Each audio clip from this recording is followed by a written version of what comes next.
मैं देख रहा था, वहां पे पोस्टर पे लिखा है संविधान सम्मान सम्मेलन, मगर सच्चाई ये है, सम्मान सम्मेलन तो है, मगर आज संविधान की रक्षा की जरूरत है। सिर्फ सम्मान से बात नहीं बनेगी। हम सम्मान करें और उसकी रक्षा ना करें तो सम्मान करने का कोई मतलब नहीं रहेगा, क्योंकि इस पे आक्रमण हो रहा है।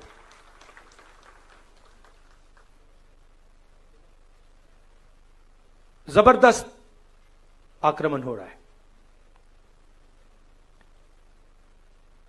चारों तरफ से आक्रमण हो रहा है। सिर्फ एक व्यक्ति, मोदी जी, अमित शाह जी, सिर्फ एक दो व्यक्ति आक्रमण नहीं कर रहे हैं। अलग अलग फोर्सेस, अलग अलग शक्तियां इस पर आक्रमण कर रही हैं। कोई आगे से, कोई पीछे से, कोई साइड से, कोई ऊपर से, और इनका लक्ष्य है कि संविधान किसी ना किसी तरीके से या खत्म हो जाए या फिर खोखला बना दिया जाए। नमस्कार, अजय चतुर्वेदी। मित्रों, आज मैं राहुल गांधी, उनका व्यक्तित्व और उनकी सोच पर आपसे बात करने के लिए आया हूं। राहुल गांधी लगातार संविधान की रक्षा की बात कर रहे हैं। संविधान को समझाने की कोशिश कर रहे हैं। संविधान को बचाना किस लिए जरूरी है, वो इसकी बात कर रहे हैं। रांची में कल जो एक संविधान सम्मेलन हुआ, कल मतलब शनिवार को संविधान सम्मान सम्मेलन, जिस ऑडिटोरियम में यह कार्यक्रम आयोजित हुआ, उसमें बाकायदे लिखा हुआ था संविधान सम्मान सम्मेलन। अपने भाषण की शुरुआत राहुल गांधी जिस अंदाज से करते हैं, वो कोई साधारण आदमी तो नहीं कर सकता। एक बात स्पष्ट है कि पिछले 20 सालों में उस शख्स ने इस देश को, इस देश के संविधान को, इस देश के इतिहास को, इस देश के दर्शन को बड़ी बारीकी से अध्ययन किया है, जिसमें, और वो केवल किताबी ज्ञान नहीं है, वो जो ज्ञान है वो ज्ञान प्रैक्टिकल है। और वो प्रैक्टिकल नॉलेज जो उन्होंने गेन किया, निश्चित तौर पर भारत जोड़ो यात्रा उसमें मील का पत्थर है। लेकिन उनका जो अंदाज है, लोग अक्सर ये कहा करते हैं कि पब्लिक कनेक्ट नहीं है। अब इससे बेहतर पब्लिक कनेक्ट और क्या हो सकता है? जब वो संविधान की रक्षा की बात करते हैं तो संविधान कितना पुराना है? क्या ये 1950 का है या उसके और पीछे जाने का है? इस संविधान के जरिए क्या क्या इस देश के बारे में, इस देश की आम जनता के बारे में, उनकी खुशहाली के बारे में, उनकी बेहतरी के बारे में, उनके सपनों के बारे में क्या कुछ नहीं है? और जब वो संविधान का पाठ पढ़ाते हुए ये बताते हैं कि ये कोई महज 50 साल 70 साल का संविधान नहीं, हजारों हजार साल पुराना दिमाग इसके पीछे लगा हुआ है। जब वो बताते हैं कि बिरसा मुंडा, महात्मा गांधी, फूले जी, भगवान बुद्ध, महावीर, गुरु नानक, बसपन्ना जी, नारायण गुरु, इन सब की का उल्लेख करते हुए ये बताते हैं इन सब की सोच का संग्रह है यह संविधान। इन बारीकियों के साथ कौन संविधान को समझाता है? पिछले लोकसभा चुनाव में जब संविधान की रक्षा की बात हुई,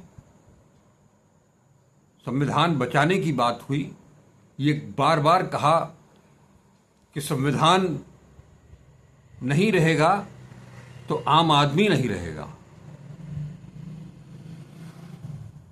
इसका एक इंटरप्रिटेशन निकाला गया जो अंबेडकर वादी थे उन लोगों की तरफ से कि संविधान अगर नहीं रहेगा तो आरक्षण खत्म हो जाएगा। वो एक पक्ष है कि आरक्षण खत्म हो जाएगा। इसकी कोशिश बीजेपी की सरकार कर रही है, नरेंद्र मोदी कर रहे हैं, अमित शाह कर रहे हैं और बाकी तमाम सारी चीजें। लेकिन कल के संविधान सम्मान सम्मेलन में राहुल गांधी ने जो बताया वो वाकई समझने की चीज है। आप समझें ना समझें, इस पर आपका भविष्य बहुत कुछ निर्भर करता है। आपका मतलब इस देश की आम जनता, वो चाहे पिछड़ा वर्ग हो, दलित समुदाय हो, आदिवासी हो, अल्पसंख्यक हो या गरीब सवर्ण हो, सवर्ण मत सामान्य जाति के लोग हो, इन सबको समझना पड़ेगा कि संविधान की रक्षा क्यों जरूरी है। और खास तौर पर एक बहुत अच्छी चीज उन्होंने, बहुत अच्छा सबक उन्होंने युवाओं के लिए दिया। आज का युवा जो टेक्नोक्रेट है, जो मेडिकल साइंस में है या मानविकी से जुड़ा हुआ कोई भी स्टूडेंट, आज शिक्षित होने का मतलब महज इतना समझ लिया जा रहा है कि उसके पास बैचलर और मास्टर की डिग्री है। हमारे पुरखे ये समझा गए हैं। अगर हम समझना चाहें, इतिहास के पन्नों को पलटना चाहें, हालांकि इतिहास के बहुत सारे पन्ने फाड़ दिए गए हैं, अलग कर दिए गए हैं, इस बात का भी उल्लेख उन्होंने किया। और ये सच है कि इतिहास को लेकर के निरंतर, आज से ही नहीं, इन 10 सालों में ही नहीं बल्कि इससे पहले से इतिहास को जिस ढंग से बिगाड़ा जा रहा है, तोड़ा जा रहा है, मरोड़ा जा रहा है, अपने हिसाब से इतिहास लिखने की कोशिश की जा रही है, वही इतिहास लोगों को समझाने की कोशिश की जा रही है। महज डिग्री हासिल करना एजुकेशन नहीं हो सकता। सिर्फ डिग्री हासिल करके कोई एजुकेट नहीं हो सकता। डॉक्टर भीमराव अंबेडकर का हवाला देते हुए बताते हैं कि एजुकेशन के मायने क्या है। वो बताते हैं कि एजुकेशन का मतलब आप कोई भी युवा हो, आप किसी भी विषय के बहुत अच्छे जानकार हो सकते हैं, लेकिन आप तब तक शिक्षित नहीं कहे जाएंगे, नहीं माने जाएंगे, जब तक आपको ये न पता हो कि आप हैं कौन, आप कहाँ खड़े हैं, आपके चारों ओर क्या कुछ चल रहा है, और ये जो कुछ चल रहा है वो कौन कर रहा है, करा रहा है, और कैसे करा रहा है। ये जो बिंदु हैं ये बहुत महत्वपूर्ण हैं। इन बिंदुओं को समझने के बाद ही आप अपने आप को समझ पाएंगे, और उसके बाद आप अपने लिए और अपनों के लिए कुछ कर पाएंगे। आज का युवा पढ़ लिख करके, डिग्री हासिल करके पैसा कमाने के लिए नौकरी करने निकल लेता है। नौकरी मिल भी जाए आज के इस विपरीत परिस्थितियों में, तो जैसे तैसे अपना जीवन यापन करने में जुट जाता है। वो उसके सामने वो तमाम सारी दिक्कतें पेश आती हैं पग पग पर, लेकिन वो इन चीज़ों को जानते हुए, समझते हुए भी हम कर क्या सकते हैं। अब जो कर रहे हैं ये चीज़ ही नहीं है। जब तक आप इस चीज़ को समझेंगे नहीं कि आप कौन हैं, आप कहाँ हैं, किन हालातों में हैं, कहाँ खड़े हैं, आपके चारों तरफ क्या कुछ हो रहा है और ये कौन कर रहा है, कैसे कर रहा है, इन चीज़ों को समझना बहुत जरूरी है।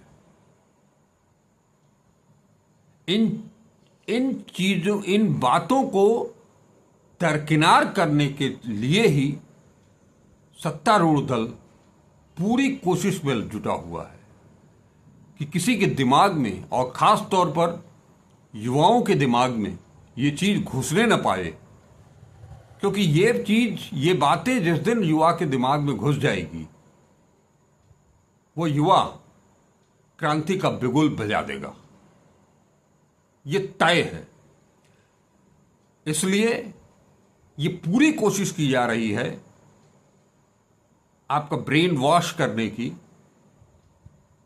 कि आप इस तरफ तनिक भी ध्यान न दें।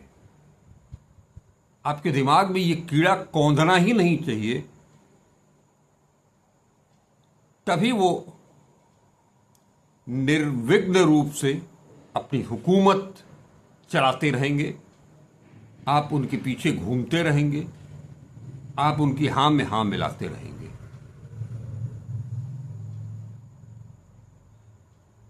ये समझना युवाओं के लिए बहुत बहुत ही जरूरी है।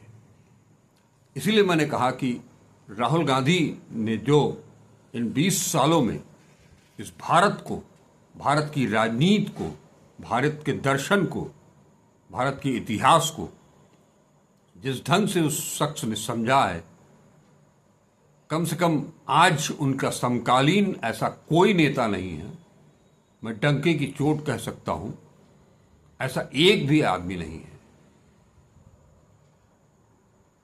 बाकी लीडरशिप आपको बरगला सकती है,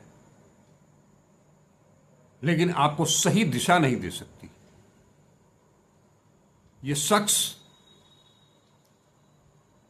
ये दीगर चीज है कि वो लगातार चुनाव में सफल नहीं हो पा रहे हैं, चुनावी राजनीति में सफल नहीं हो पा रहे हैं, लेकिन इसके पीछे राहुल गांधी गलत नहीं है, राहुल गांधी की सोच गलत नहीं है, उनकी विचारधारा गलत नहीं है, उनके विचार गलत नहीं है। दरअसल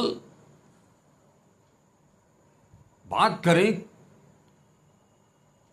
90 के दशक से 80 के दशक के अंतिम सालों से लेकर के और आज तक की बात करें, 84-85 की बात करें, 89 के बाद की बात करें, इस देश को केवल और केवल गुमराह किया गया है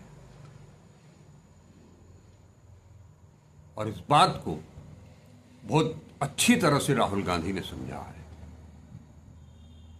सही बात है जब वो कहते हैं कि राष्ट्रपति के पद पर एक आदिवासी प्रतिनिधित्व मिलता है, दिया जाता है, लेकिन राष्ट्रपति ही क्यों, किसी भी ऊंचे से ऊंचे पद पर अगर किसी पिछड़े को, किसी दलित को, किसी आदिवासी को बिठाया जाता है, उसके ऊंचा से ऊंचा पद पाने के बाद भी वो हजारों हजार साल की प्रताड़ना, गुलामी और जाने क्या क्या जो कुछ उनके साथ अत्याचार, अनाचार, कदाचार जो कुछ भी हुआ है, वो उस मानसिकता से ऊपर उठ ही नहीं पाते हैं। यही वजह है कि ऊंचे से ऊंचा पद पाकर के भी जब कोई उनका अनादर करता है तो वो उस अनादर को भी समझ नहीं पाते हैं या उसके खिलाफ अपनी आवाज उठा नहीं पाते हैं। राहुल गांधी ने बहुत सारे उदाहरण दिए, मैं उसकी बात नहीं कर रहा हूं। ये एक प्रैक्टिकल चीज है। आज भी वो अपने आप को, उनके अंदर एक टीस, एक कोने में वो भावना आज भी जीवित है।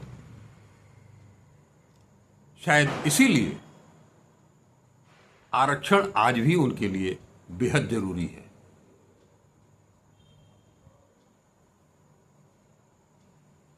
जब तक जो संवैधानिक व्यवस्था है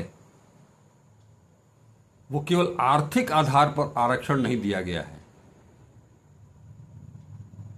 उन हजारों हजार साल की वो दास्ता, वो प्रताड़ना, उसको देखते हुए, अनटचेबिलिटी, अस्पृश्यता को देखते हुए, क्या आप इसे खत्म कर पाएंगे बिना उसके? आखिर मुख्य धारा में वो कब कैसे आएंगे? उनको ले आने के लिए ये आरक्षण उनके लिए जरूरी है। और ये आरक्षण जनरल कास्ट के उन दबे कुचले लोगों के लिए भी बहुत जरूरी है जो कहने को जन्मना ब्राह्मण हो सकते हैं, ठाकुर वैश्य हो सकते हैं, क्षत्रिय हो सकते हैं, कायस्थ हो सकते हैं, लेकिन जब उनकी आर्थिक, उनकी माली हालत, उनका सामाजिक स्तर ऊपर नहीं उठता है, तब तक उन्हें भी आरक्षण दिया जाना चाहिए, उन्हें भी आगे बढ़ने का मौका मिलना चाहिए। आपने सारे एजुकेशन सिस्टम को तहस नहस कर दिया, बर्बाद कर दिया, इतिहास को तोड़कर, मरोड़कर, काटकर, फाड़कर। वो आदमी राहुल गांधी जो बताता है कि वो चाहे आदिवासी हो, चाहे दलित हो, उनके बारे में क्या आपने कभी पढ़ा या पढ़ाया गया? क्या आपके टेक्स्ट बुक में कभी इसको शामिल किया गया? वो बात केवल 10 साल की राजनीति की नहीं कर रहे हैं। आजादी की बात से लेकर के आज तक इस दिशा में जिस ढंग से, जिस तरीके से वो आदमी समझ रहा है और समझाने की कोशिश कर रहा है, उसको अपने भी समझने की जरूरत है, गौर करने की जरूरत है। आदिवासी और वनवासी, जो कि इन्होंने नया शब्द दिया है, नए शब्द गढ़ने में प्रधानमंत्री जी का कोई जोड़ नहीं है, बीजेपी का कोई जोड़ नहीं है, आरएसएस का कोई जोड़ नहीं है। इस चीज को मैं राहुल गांधी के बारे के बयान से ही आपको समझाने की कोशिश करता हूं। उनका जरा उन्होंने क्या कहा उसको भी जरा देख लीजिए। आज क्या हो रहा है मैं आपको बताता हूं। जब बीजेपी के लोग आदिवासी को वनवासी कहते हैं तो वो क्या करने की कोशिश कर रहे हैं? आपका जो इतिहास है, आपका जीने का तरीका है, आपकी फिलॉसफी है, आपकी साइंस है, मेडिकल साइंस है, जिसको आप हजारों साल से चला रहे हो, उसको वो खत्म करने की कोशिश कर रहे हैं।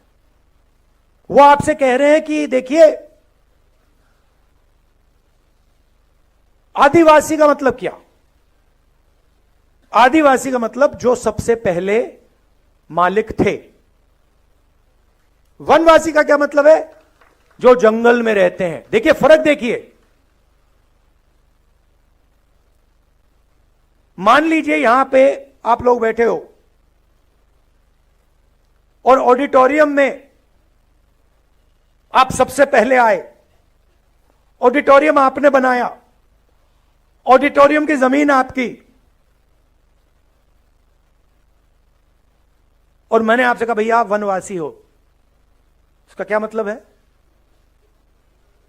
जंगल में जाओ, ऑडिटोरियम तुम्हारा नहीं है, इसका यह मतलब है। तो जब ये शब्द का प्रयोग करते हैं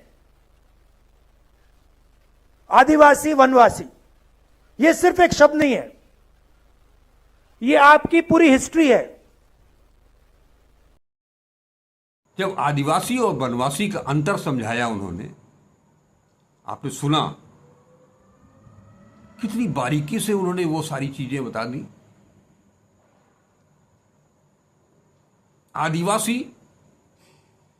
आदिवासी यानी वो मूल है, और वनवासी माने आपने उसको एक क्षेत्र में बांध करके बाहर कर दिया। आप खुद या तो उसे समझ नहीं सकते या उसे समझाना नहीं चाहते, बताना नहीं चाहते कि आदिवासी क्या है, उसकी संस्कृति क्या है, उसके संस्कार क्या हैं, उसका दर्शन क्या है, उसकी सोच क्या है, उसका एजुकेशन क्या है।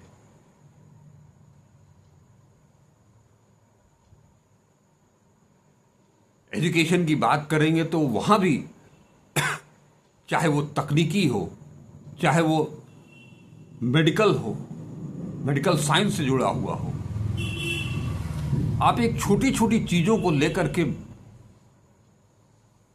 जब नीम का पेटेंट विदेश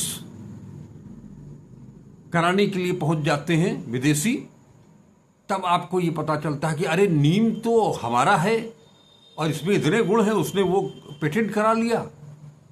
तब आप जागते हैं। तो आदिवासी क्या चीज है, इसे समझना और समझाना दोनों भी बहुत जरूरी है। इसी तरह से दलितों को समझना और समझाना बहुत जरूरी है। और अगर वो जाति जनगणना की बात करते हैं, सही बात है, एक मानव शरीर के अंदर क्या चल रहा है वो तो एक्सरे की बात कर रहे हैं, आज एमआरआई होने लगी है। तो वो एक्सरे क्यों न हो? आखिर पता तो चलना चाहिए इस देश में किसकी क्या स्थिति है, कौन कहां है। वो चाहे सामाजिक स्तर पर हो, आर्थिक स्तर पर हो, व्यापारिक स्तर पर हो, रोजगार के मामले में हो, किस हर स्तर पर यह पता तो चलना चाहिए कि इस देश में की स्थिति क्या है। आज आप भारत का विकास जो ये लोग कह रहे हैं, जिसके आधार पर ये बता रहे हैं कि वो 2047 तक विकसित राष्ट्र हो जाएगा, अगर खुली आंख से आप देखना चाहें उसके लिए कोई माइक्रोस्कोप की जरूरत नहीं है। पूरा देश, पूरा भारत दो भागों में बंट चुका है। एक वो भारत जहां वो सारे ऐसो आराम आपको दिखाई दे रहे हैं,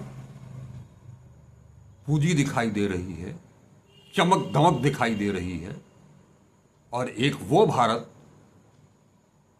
जिसके पास आज भी तन ढकने के लिए पर्याप्त कपड़े नहीं हैं, 2 वक्त की रोटी नहीं है,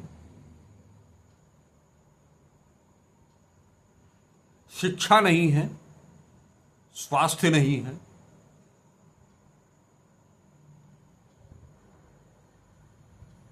इस देश की लाइफलाइन समझी जाती थी रेलगाड़ी, आज उसका जनरल कंपार्टमेंट धीरे धीरे करते करते 1 बोगी तक, 2 बोगी तक सीमित रह गया है। जनरल कंपार्टमेंट के बाद थोड़ी सी सुविधाएं बढ़ाई गई थी, स्लीपर कोच, वो भी घटने लगा है। अब आप एसी में सफर करते हैं। आज आप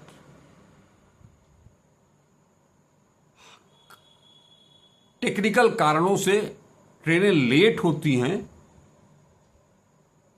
दर्जनों ट्रेनें लेट होती हैं, उनका जिक्र उस ढंग से नहीं होता है जिस ढंग से वंदे भारत का होता है। आप सोच सकते हैं कि आपके सामने कितना बड़ा भेद दिखाई दे रहा है। तो अगर माने इकोनॉमिक्स समझाते हुए वो आदमी समझाता है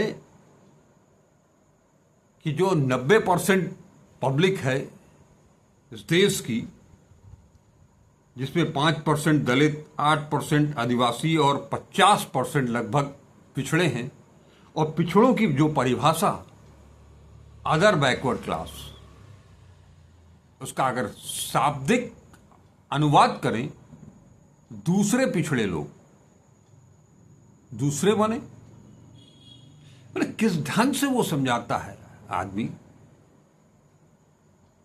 इसलिए मैं फिर कह रहा हूं कि उस आदमी ने देश की नब्ज को बहुत बारीकी से पकड़ा है, और इस देश को वाकई अगर प्रगति के पथ पर ले जा सकता है आदमी, तो वैसा ही आदमी ले जा सकता है। वही सोच आपको प्रगति के पथ पर ले जा सकती है। आप कितनी भी गाली देते रहिए, क्योंकि आपका दिमाग पूरी तरह से साफ किया जा चुका है, ब्रेन वॉश पूरी तरह से, और उसमें कूड़ा करकट भर दिया गया है। आज आदमी तुलना कीजिए, एक छोटी सी तुलना है कि ये सारे नेता, इनके बच्चे कहां हैं, किन परिस्थितियों में हैं, कहां पढ़ रहे हैं, उनकी शिक्षा दीक्षा कहां हो रही है, उनका स्तर क्या है, और आपके बच्चों को किस रास्ते पर ले जाया जा रहा है।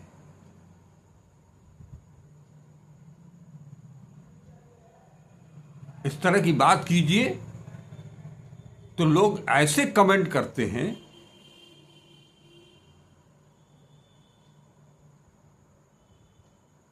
मानो ये तुलना भी करना नहीं गुनाह हो गया हो। उसको समझने की कोशिश नहीं है। राहुल गांधी इस चीज को समझाने की कोशिश कर रहे हैं कि आप पहले अपने आप को जानो, अपने माहौल, इर्द गिर्द के माहौल को जानो, वहां क्या हो रहा है, कैसे हो रहा है, क्यों हो रहा है, कौन करा रहा है और कैसे करा रहा है।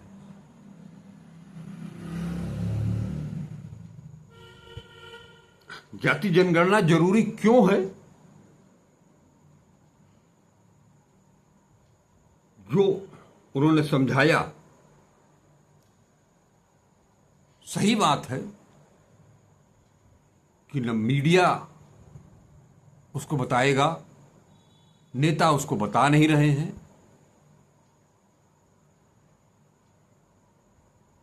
आज से 25 साल पहले जब नया युवा पत्रकारिता की लाइन में आता था तो उसे यह सिखाया जाता था कि पीआर करना आपका काम नहीं है। सरकारी योजनाओं को जन जन तक पहुंचाइए, ठीक है, लेकिन वो उन योजनाओं का लाभ कितना मिल रहा है, कितने परसेंट लोगों को मिल रहा है और किस ढंग से मिल रहा है, फोकस उस बात पर होना चाहिए। आज वो सारी चीजें गायब हो गई हैं मीडिया से। केवल और केवल पीआर हो रहा है।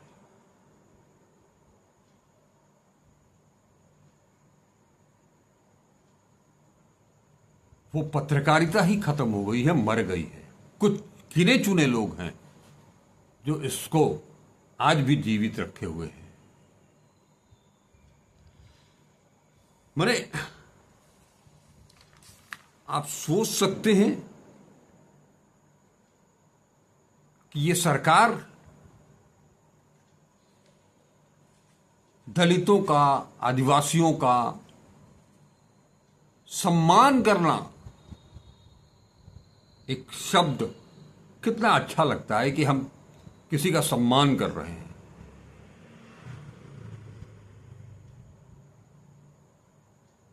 आप उनका सम्मान कर रहे हो, सम्मान शब्द का इस्तेमाल करके सम्मान का भी माखौल, शब्द का भी माखौल उड़ा रहे हैं।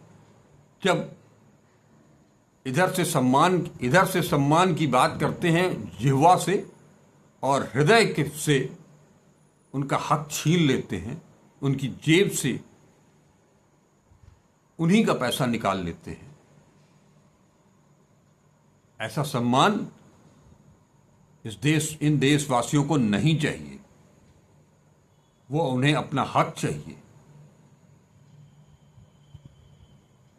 जो 20-25 अरबपतियों के पास आप लगातार भेजते जा रहे हो, वो चाहिए। ये जो गैर बराबरी लगातार बढ़ती जा रही है, उसको समाप्त करने की बात की जा रही है। उसे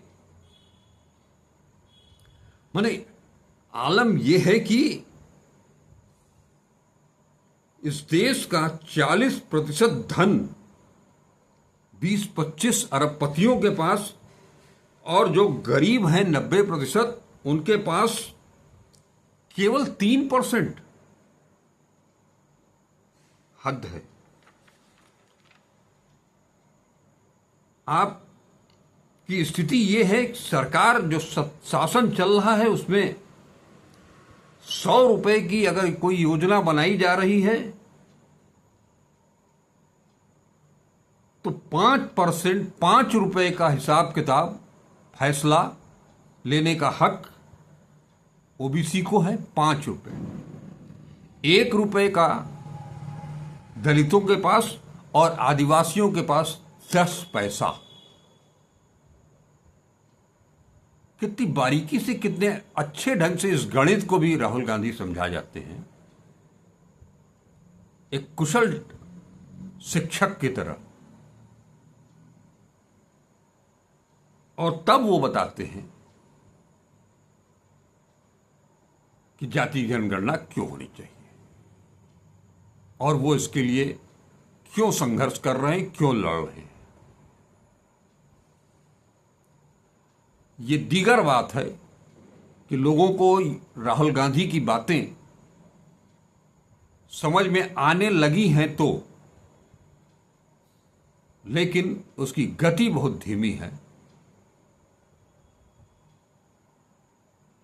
लेकिन समय के साथ वो चीजें, जिस ढंग से वो चीजें वो समझा रहे हैं, काश की मीडिया उन चीजों को हाईलाइट करता तो आज तक इस देश की तस्वीर बदल चुकी होती।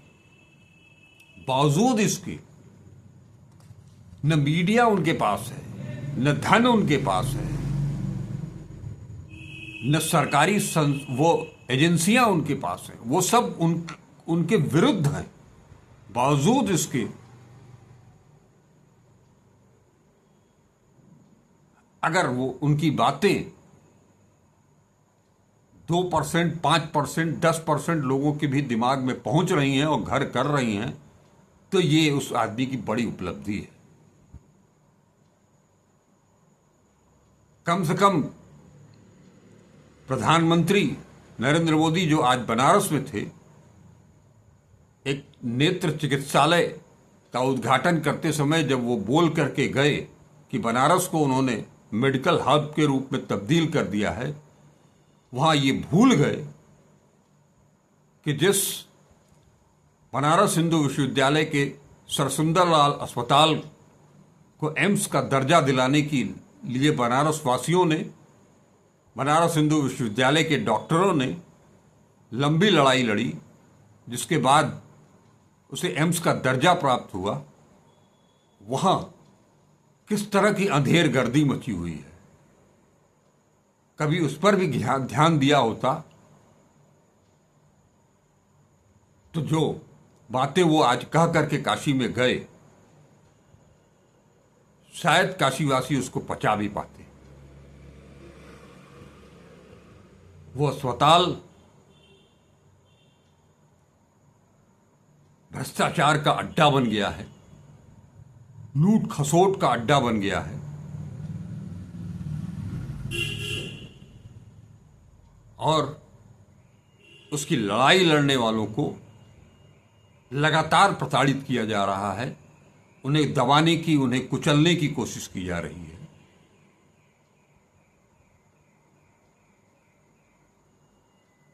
देश को चलाने के लिए देश को समझना पड़ेगा और इस बात को पूरी तरह से समझ और समझा रहे हैं राहुल गांधी। तभी वो कहते हैं कि चाहे जो भी हो जाए, ये जो आम आदमी की जेब से चोरी हो रही है उसको रोकना है। 50% का जो लिमिटेशन है आरक्षण को लेकर के, उसकी दीवार को तोड़ना है। सामाजिक एक्सरे होकर रहेगा। संविधान की रक्षा इसलिए जरूरी है क्योंकि संविधान अगर नहीं रहेगा तो हमारे मनीषियों की, हमारे पुरखों की, महापुरुषों की जो सोच थी, जो जिस पर ये संविधान खड़ा हुआ है, वो खत्म हो जाएगा तो देश बच नहीं पाएगा।